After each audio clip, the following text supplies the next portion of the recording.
은 23장 19절에서 21절 말씀입니다. 내 아들아, 너는 듣고 지혜를 얻어 내 마음을 바른 길로 인도할지니라. 술을 즐겨하는 자들과 고기를 탐하는 자들과도 더불어 사귀지 말라. 술 취하고 음식을 탐하는 자는 가난해질 것이요, 잠자기를 즐겨하는 자는 헤어진 옷을 입을 것임이니라. 아멘. 아버지가 아들에게 계속 말씀합니다. 내 아들아, 그러죠. 네 마음을 바른 길로 인도하라. 인도하라라고 아주 의지적이고 능동적인 명령을 합니다.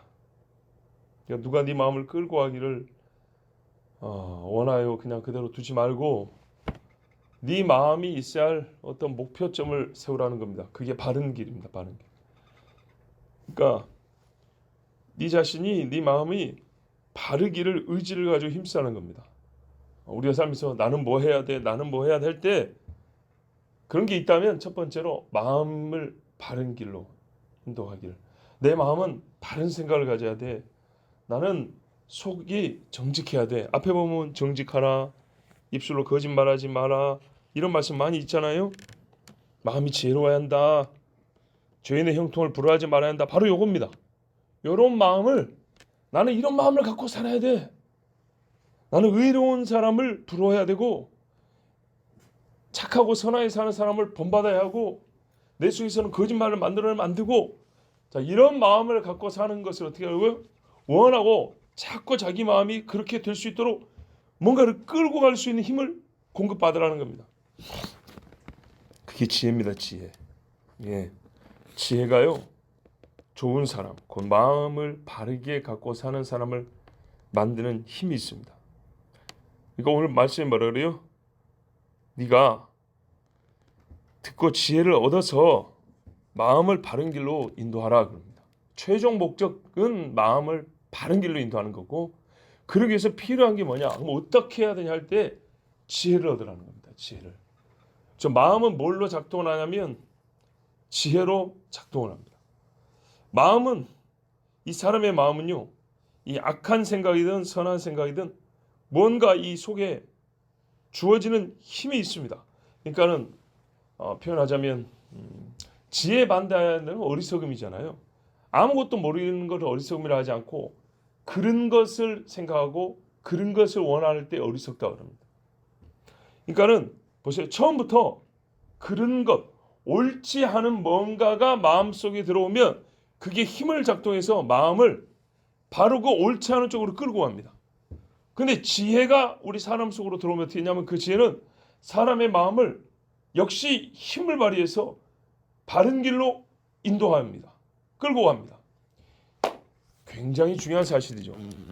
그래서 사람이 밖에서 들어오는 무언가를 우리가 유입 내지는 받아들일 때 피를 깨끗게 하는 것, 또는 피를 더럽게 하는 것, 세포를 죽이는 것, 세포를 힘있게 하는 것, 피부를 노화시키는 것, 피부를 탱탱하게 하는 것, 뭐 이런 것들을 생각할 것이 아니고 맨 처음에 생각할 것은 저것이 내 속에 들어오면 내 마음을 어떻게 끌고 갈 것이냐, 이것을 가장 먼저 생각해야 되는 거예요. 사람이 처음부터 뭘 배워야 된다고요?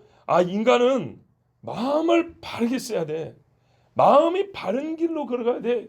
이게 사람이 사람답게 사는 거야. 이거를 누군가 가르쳐야 되고요. 이것을 알고 이것이 내 삶의 최종 목표가 되어야 되는 거예요. 그럼 그것을 위하여 사는 동안에 계속 무엇을 취해야 하냐면 지혜를 취해야 되는 겁니다. 옳은 것을 만들 수 있는 지혜를 취해야 됩니다. 그래서 지혜라는 건요, 지식하고 다릅니다. 지혜는요, 이런 인격적인 면이 있어요. 영적인 성질이 있어요. 봐보십시오. 우리가 새에 대해서 연구를 해보고 풀에 대해서 연구를 해서 글로 쓰여진 것, 이 풀은 몇 년생이며 씨를 언제 뿌려서 어떻게 농사를 지며 무슨 열매를 거둔다, 이런 지식을 배운다고 해요. 그걸 농사를 질 때 쓸 수 있죠. 그런데 그거 하고요, 풀이 자라는 걸 옆에서 가만히 보면서 묘하다니까, 저게 어떻게 저렇게 클까, 저기 보면은 이 밑에서도 물이 올라와가지고 이파리가 파릇파릇하고 좀 물이 막 쫙 흐르는 게 보인단 말이야. 여기서 이 후자에서 배우는 건 다르단 말이죠. 햇빛이 비치면은 이게 돌아가면서 해를 보면서 꽃이 이렇게 막 돌아간단 말이죠. 이걸 식물학적으로 배우는 거하고 그 자체를 이게 우리가 관찰하면서 이것들이 자기를 살릴 수 있는 것에 해서 이렇게 얼굴을 돌린단 말이지. 그래, 우리 사람도 정말 우리를 살릴 수 있는 존재를 향하여 얼굴을 향하여 들고 있어야 되지 않을까? 이거는 지혜거든요. 이거는 다른 이야기거든요. 그냥 무슨 풀은 얼굴을 해를 향하여서 돌리고 그래서 열매를 맺고 과일을 맺을 때 그 과일이 그러니까 그 열매가 단맛이 난다. 이거를 그냥 그렇게 지식으로 배우는 거고 정말 해를 향해서 고개를 돌면서 이렇게 쫙 따른 그 모습을 보면서 뭔가 우리 마음에 오늘 이렇게 딱 느껴지는 이 지혜하고는 다른 겁니다. 그런데 놀라운 거는 이 지혜가 말이죠. 사람 속에 놀라운 깨달음과 통찰을 주는 그래서 마음에 어떤 힘을 미쳐서 마음을 바꾸기까지 하는 이 지혜라는 것이 말이죠. 인격적 요소가 있고 영적인 성질을 갖고 있는데 영적인 존재에서만 오는 게 아니에요. 풀로부터도 깨달아져요. 구름을 보고도 느껴진다고요. 그랬을 때 이런 비인격적인 존재 안에서도 인격적 성질을 가진 지혜가 우리에게 습득이 된다. 이 말은 본래 인격적이고 영적인 존재가 비인격적이고 비영적인 존재 안에도 인격적인 손길이 닿아서 그 안에도 인격이 깨달을 수 있고 영적인 존재들이 습득할 수 있는 놀라운 인격과 인격으로 영으로만 통하는 그것들이 이런데 담겨 배어 들어있다 이 말입니다. 거기에 묻어 있다는 거예요. 그렇다면 우리가 비인격적인 것들로부터 인격적인 성질을 갖고 있는 지혜를 얻는다고 할 때 누군가 정말 인격적이고 영적인 누군가가 거기에 참으로 우리 영적이고 인격적인 인간들에게 주어주고 싶은 메시지를 거기다 담아놨단 말이거든요. 그게 지혜란 이름으로 우리에게 들어온단 말이죠. 그런 의미에서도 우리가 신이 있구나. 그 신이 우리에게 말씀하시는구나. 그리고 그를 알고 그분이 하시고자 하는 말씀을 깨닫는 것이 참으로 사람이 바르게 사는 지혜를 얻는 것이구나. 이렇게 우리가 깨달을 수 있습니다. 자, 그런데 지혜를 얻어서 사람이 바르는 마음을 갖고 사는데 첫 번째로 신뢰를 들어줍니다. 그게 뭐냐 했더니 술 마시는 사람하고 사귀지 말라는 겁니다. 이거는 반대편에서 말하면 우리가 아무리 지혜를 얻는다 해도 지혜를 무지하게 만들고 어리석게 만들어버리는 또 다른 반작용들이 있어요. 반대 힘이 있다고요. 마귀가 쓰는 게 있어요. 사람 마음을 어그러뜨리고 삐뚤게 만드는 마귀가 쓰는 방법들, 수단들이 있어요. 그게 뭐냐 했더니 술과 탐식이에요. 혹시 여기에 반대하는 분 계십니까? 보세요. 사람을 무지와 어리석음을 끄고 하는 것에 첫 번째로 조심할 것. 그리고 제일 힘이 강한 것은 우리가 경험, 생활 위에서 제일 힘이 강한 건 술입니다. 술. 그래서 이 술 이야기는 23장 끝부분에 또 나옵니다. 조금 더 깊은 의미에서 술 이야기가 한 번 더 합니다. 근데 지금 20절과 21절은 가장 세속적인 사람들이 두려워하는 게 뭐예요? 먹을 거 없고 생존의 위협을 받는 것이죠. 그래서 그 세속적인 사람들이 제일 두려워하는 그것조차도 사실은 술 때문에 일어난 일이라고 우리에게 아주 쉽게 가르쳐줍니다. 표현하자면 어린아이에게 가르쳐주는 것처럼 영적인 못한 사람도 먹지 못하고 사는 것, 먹지 못하고 죽는 것 제일 두려워하거든요. 그래서 바로 술이라는 게 얼마나 위험하냐. 영적인 아주 깊은 이야기를 하기 전에 네 빌어먹게 된다. 너 굶어 죽는다. 이 이야기를 먼저 해주고 있습니다. 자, 술을 즐겨하는 사람, 고기 탐시하는 사람과 함께하지 말라. 왜 그러냐? 그런 사람들은 가난하게 되고 헤어진 옷을 입게 되는데 네가 그 옆에 있다면 어떻게 배운다 그랬잖아요. 술을 배우게 된다. 탐식하는 걸 배우게 된다. 그래서 너 정말 가난해진다. 여러분 그 어느 때보다도 먹는 거 방송 많지 않습니까? 미식가니 뭐니 해가지고 여기저기 찾아다니면서 음식점들 찾아다니면서 프로그램 만들어갖고 방송하는 게 얼마나 많습니까? 그리고 어떤 사람이 먹는 것 갖고도 유튜브 장사를 하잖아요. 그죠? 소위 먹방이라고. 난 먹는 게 뭐가 그리 신기하다고. 그것만 하루 종일 쳐다보게 만듭니다. 그렇죠? 이 시대 사람들이 봐보세요. 어디에 관심이 있는가 하면 정말 먹는 것에 관심이 많아요. 일본 같은 경우는요. 라면 한 그릇 먹으려고 신칸센 기차를 타고 간대요. 신칸센 알죠? 우리나라 KTX 있죠? 그거보다 더 발달된 형태의 고속열차가 일본의 신칸센, 독일의 이체, 프랑스 떼제베 이런 것들이거든요. 우리가 그런 것들 배워가지고 지금 우리나라 고속철을 만들기도 하고 수입도 하고 이랬단 말입니다. 일본의 신칸센 유명합니다. 근데 그거 얼마나 비싼지 아십니까? 우리 KTX 비싸죠. 근데 그 비싼 기차 타고 여기서 저기 멀리 갑니다. 왜? 라면 한 그릇 먹겠다고. 아주 맛있는 라면이 있다고 해서 그거 먹으러 가는 거예요. 가끔 우리 젊은 세대도 그런 게 있어요. 뭐 하나 먹겠다고 여기서 저 멀리 간대요. 무슨 다른 일이 있어서 가는 김에 가서 거기에 유명한 게 있다니까 한번 먹어보자. 이거하고는 다른 이야기예요. 순전히 그거 먹으러 가는 거예요. 하루 시간을 다 내고 운전하고 통행료에 기름값에 또 뭐 기타 등등 수많은 돈을 쓰면서 그거 하나 먹겠다는 거예요. 그리고 그게 굉장히 자랑스럽고 그걸 사람들이 부러워합니다. 술도요. 여러분 사람들이 술 얼마나 좋아하고 술 취하기를 즐겨하는지 몰라요. 그 술 취한 기분을 느껴보고 싶은 거예요. 알딸따 한 게 좋다는 거예요. 자, 근데 성경에 분명히 말씀해요. 가난하게 된대요. 여러분 참 재밌는 게 있어요. 같이 직장생활 하는 사람끼리 술 마시러 가자 그래요. 그래서 술 마시는데 봐보세요. 그 사람이 내일까지도 술 취한 채로 출근하는 건 아무도 원하지 않아요. 그렇죠? 근데 술을 취하기를 즐겨하는 사람이 그 뒷날 맨정신으로 출근할 수 있을까요? 사실 불가능합니다. 술 취한 사람은요. 내가 누구다와 그래서 어떻게 살아야 한다가 분리되기 쉽습니다. 내가 아버지기 때문에 이렇게 살아야 되는데 술 취한 그 순간 그거 불가능해집니다.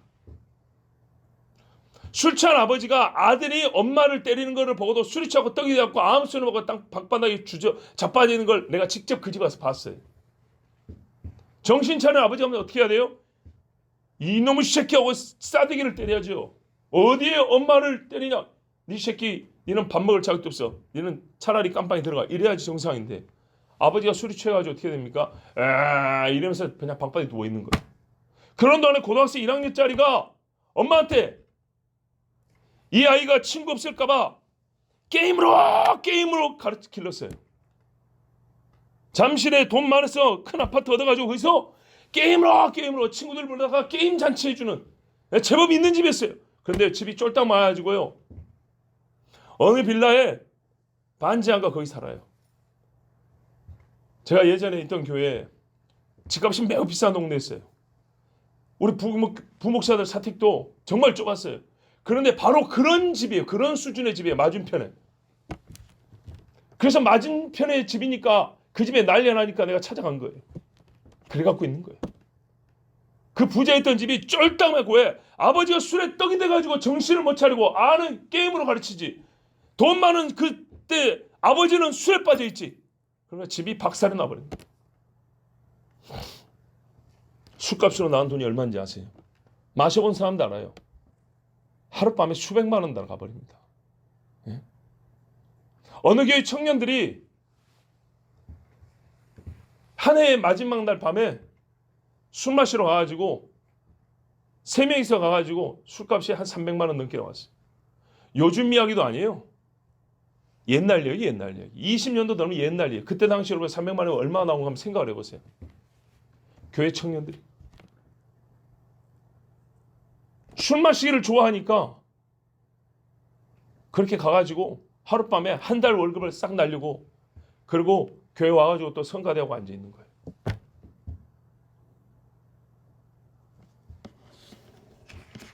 여러분 술이 취하면 어떻게 되는지 아세요? 돈이 아까운지를 모릅니다. 술 취하기 전까지는 근데 이번에 술값 내면 돈 너무 나가는데 이런 것을 생각을 해요. 그런데 막상 딱 취해가지고 필름 끊길 정도 돼버리면 기분파가 돼버립니다. 누가 돌아가도 몰라요. 지갑 잃어버리고 핸드폰 잃어버리고 그거 다시 장만하는데도 돈이 얼마씩 드는지 모릅니다. 술 취하고 좋은 게 뭐가 있던가요? 바른 소리 안 나와요. 헛소리. 무슨 나팔을 음계도 안 맞게 부는 것처럼 오만 이상한 소리가 다 나옵니다. 그리고 존귀히 여기지 않아도 될 사람은 존귀히 여기고 의린이 어쩌니 형님 동생 하면서 별소리를 다 하면서 간이고 쓸개 다 내줄 것 같으면서 자기 식구들은 내팽이 쳐버립니다. 음식을 탐하는 자들은 마찬가지. 귀한 일에 써야 될 물질이 있어요. 눈앞에 있는 가난한 사람 1,000원 도와줘도 되는데 나 오늘 커피 한 잔 10,000원짜리 마시러 가는 거예요. 그냥 10,000원에 1,000원이 비갖고 10,000원짜리를 못 먹어요. 9,000원짜리 먹어도 굉장히 비싼 거 먹는 거잖아요. 그런데요, 음식을 탐하는 사람 속 가만 보면요, 긍휼히 여기는 마음을 크게 갖고 있는 사람 보기가 어려워요. 자기 배를 불려야 할 때 남의 배고픈 걸 생각하는 사람 별로 없어요.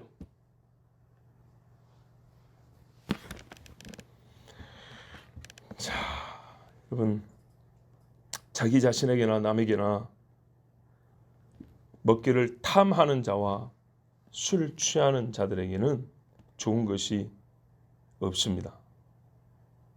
나도 낡은 옷을 입게 되고 타인도 함께하는 사람도 배고프게 만듭니다.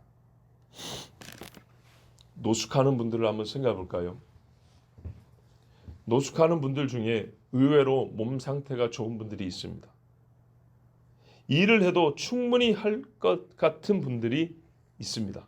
그런데 일을 안 합니다. 근데 그분들이 생존을 합니다. 어떻게 살아있지? 일을 안 하고 거기다 노숙을 하는데 이 추운 데서 사는데 어떻게 생존을 하지?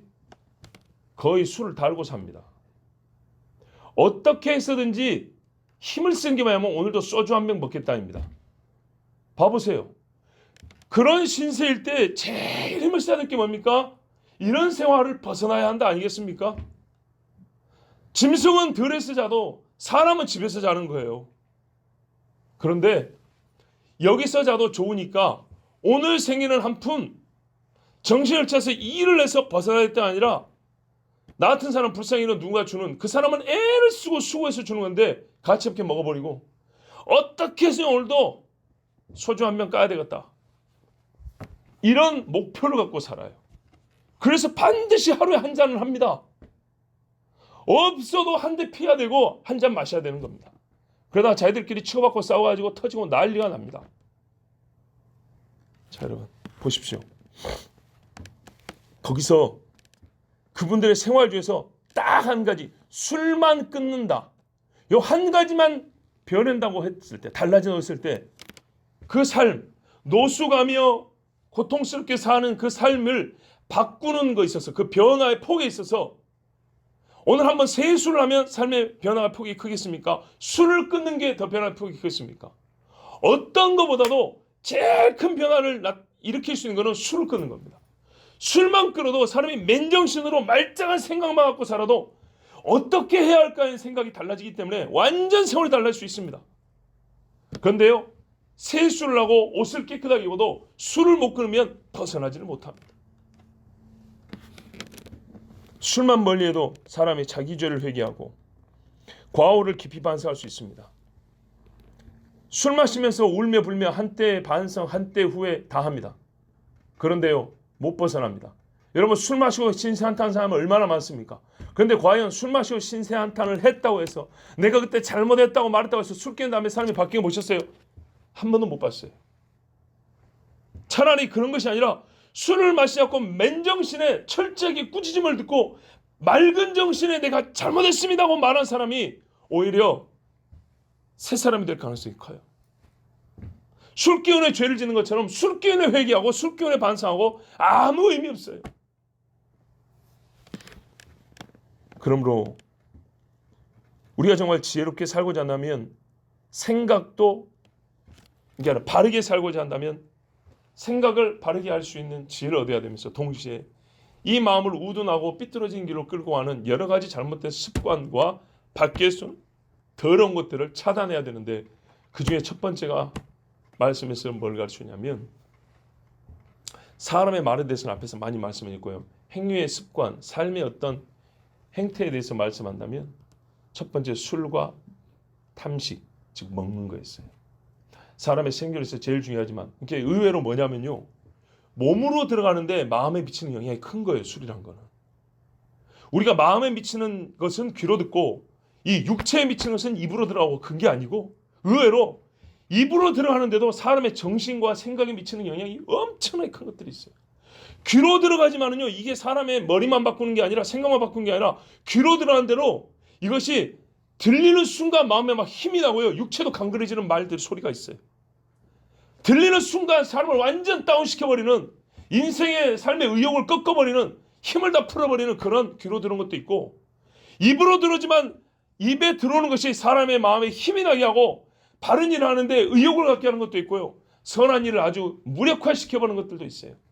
그 좋지 않은 것 중에 대표적인 게 술입니다. 그 다음에 사람의 먹고 살라고 주시고 힘을 얻으라고 준 거지만 음식도 그게 삶의 목표가 되어버리면 사람의 마음은요, 몸이 둔해지는 것처럼 마음도 둔해져 버리고 악한 길로 가게 됩니다.